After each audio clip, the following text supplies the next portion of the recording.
It's here. It is finally here.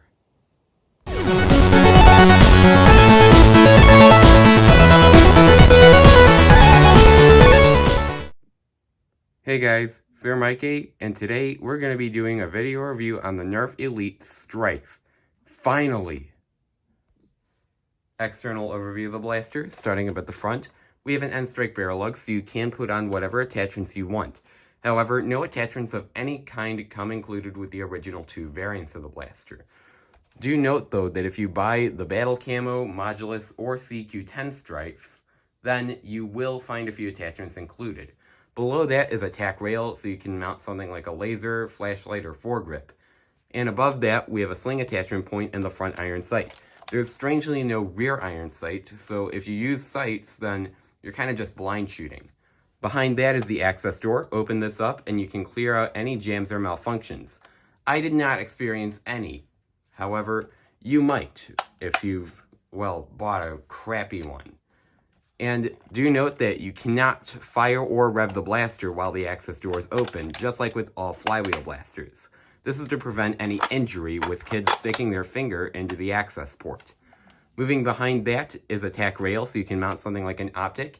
And below the access door, we have the mag well. This is very smooth.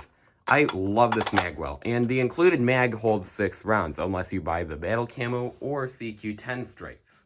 However, this is not the included magazine. This is actually the same magazine that I got with my Mediator, because I got my Stryfe from a third-party seller.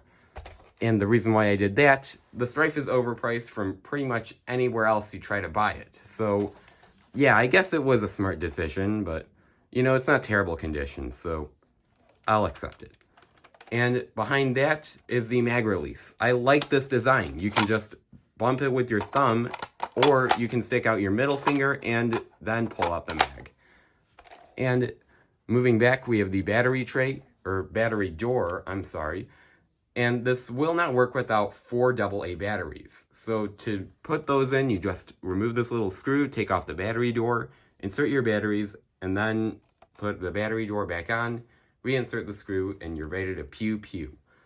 Now, down to the grip. This is a fantastic grip. In fact, I've already held my Stryfe so much that I've kind of gotten spoiled with it. My other grips feel kind of uncomfortable in comparison to this. However, I also want to point out that the trigger is also very smooth. Speaking of the trigger, down here is the rev trigger. As with most flywheel blasters, you just hold down this trigger before you pull the main trigger. And with the one I have in particular, it's best to just let it rev for a few minutes to get maximum performance. Now to the main trigger, of course it works like any other flywheel blaster trigger. You just pull it and it fires. This is a mechanically operated trigger and it's very smooth. It doesn't feel too disconnected or anything. However, there is an internal lock which prevents you from pulling the trigger all the way if you don't have the magazine loaded.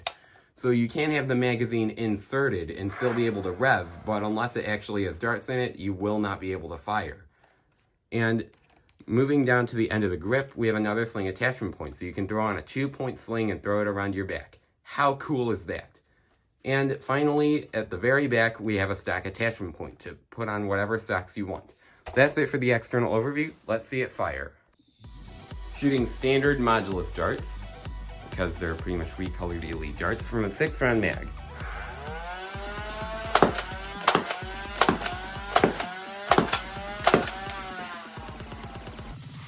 One more time.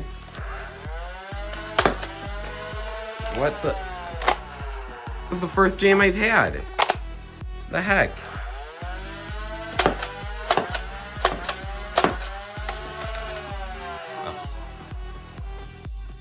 Now shooting waffle head darts from a 6-round mag.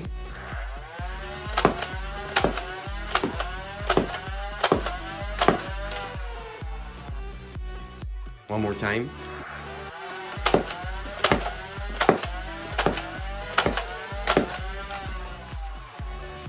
Going a little faster now from a 10-round banana mag. Shooting standard Modulus darts. What the? It jammed again?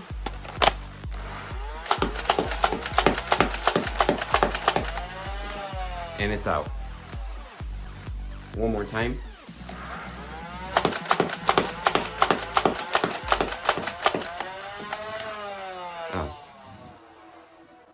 Now firing Dart Zone waffle head darts from a 10-round mag.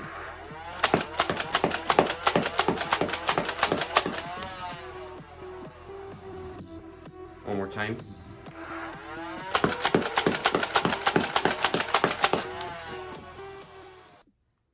So, what is my overall opinion on the Stryfe? Definitely very positive. I like being able to have such a high-performing flywheel blaster and in such a compact platform, with being able to put on up to 4 attachments, a barrel, a stock, and 2 rail attachments. And the fact that it's magazine fed means that it doesn't have a definite capacity. I can change it to be whatever I want. And if I ever get a Titan in a 50-round drum, then yes, I could even do that if I wanted to. And I will personally be using this with 12-round mags. They're my favorite. I'll make an entire separate video as to why I love 12-round mags so much. But yeah, that is going to be my overall opinion.